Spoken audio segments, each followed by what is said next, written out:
So one of the things that we've talked about, but not really gone into detail on, is interfaces. And I mean specifically human-computer interfaces. So this is about touch versus keyboards and mice. Now again, this really is dictated by the age of your kids, I would argue. So younger kids are going to feel a lot more comfortable with a touch device. It's going to be a lot more accessible to them, and they'll get a lot more out of that in the early years.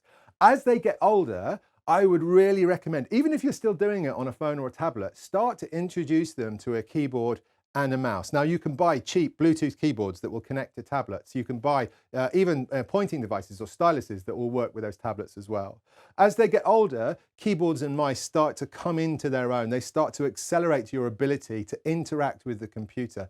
I would also argue, and I know this is a bit controversial for some people, but your ability to type is going to be one of your key skills. One of your superpowers for the future is how well you can type. And that's not to say we're never going to write things down, and it's not to say that handwriting is dead. It's just to say that we're going to spend a lot of time, whatever we choose to do, whatever career your kids choose for their future, I guarantee you they're going to be using a computer and they're going to be using a keyboard in order to power it. So the earlier, the sooner that we can get them to be confident and happy learning to type, the better it's going to be. So for me, the difference between touch, keyboards and mice is really simply, it's one of age, touch for the early years, keyboards and mice as they progress and they get deeper into their education.